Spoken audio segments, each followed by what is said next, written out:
Hello Word Nerds! Happy Thursday! Today we're going to talk about when an agent offers representation.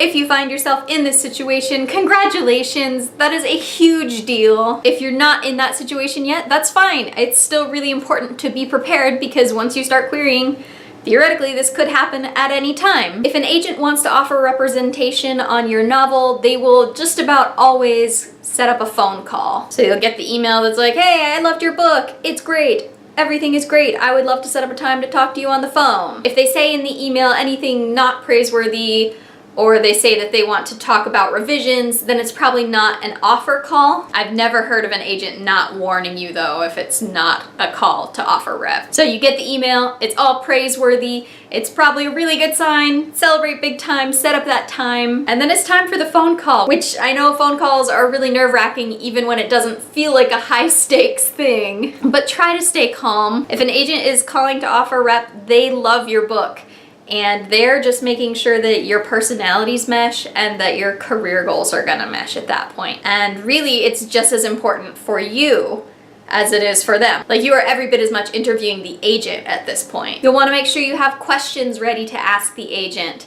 Most of these questions will revolve around the agent's vision for your book and its future, but also for your career and your future as a writer. When I had my call with my agent, I asked a lot about what her plan was for getting my book out on submission. How many revisions did she think that I would need to make? What kinds of revisions did she think would need to be made? And this is where we got like really specific, talking about character threads and changing endings, like pretty much all the big picture things that she would want me to revise, we talked about on the phone. This was important because it helped me to know that we had the same ideas for the book. As far as the career goes, I asked about what happens if this book doesn't sell.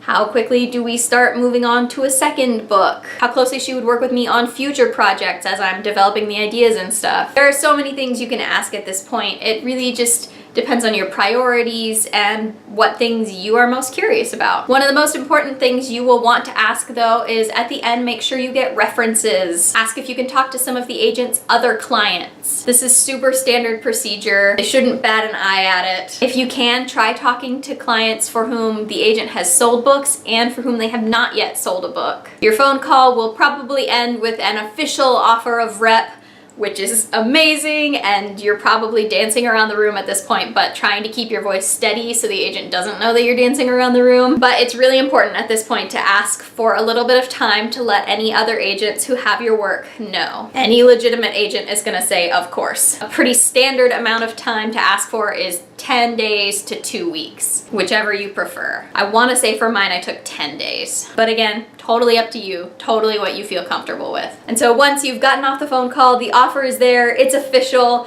you've done your happy dance, you've gotten ice cream, or whatever other thing you're gonna do to celebrate, then you need to email every agent and let them know that you've received an offer of representation. You can use your own judgment to decide if you're gonna send that notice to agents who you have only queried and they haven't requested any materials. For me, I just did it because I don't think it hurts. In fact, when I sent that email out, I did have several agents who had the query who hadn't seen it yet, and they upgraded to a full request. It is very normal for the agents to ask who your offering agent is. There's nothing wrong with telling them that. Be sure in your email that you let the agents know what your deadline is. If I were you, I would set that deadline 1 day before the deadline to tell the original offering agent. That way, if you do end up with multiple offers, you have time, because sometimes they'll slide in right under the wire and you want to make sure that you have enough time to really think about it. And from there, you wait. It's the longest 2 weeks of your life, but it is so worth it. I know I just covered a ton of information very quickly, so I have included some links for further information down in the description, including sample emails that you can use as kind of a template for your own emails, and I found those incredibly helpful. If you have any questions about this whole process, anything that I covered too quickly or didn't cover at all because I just forgot, please ask me down in the comments. I would love to help you out with it. And don't forget to tune in this Sunday at 7:30 p.m. Eastern Time for our live chat. We are talking about our revision processes. It's gonna be a lot of fun. I cannot wait to see you all then, and until then, stay nerdy.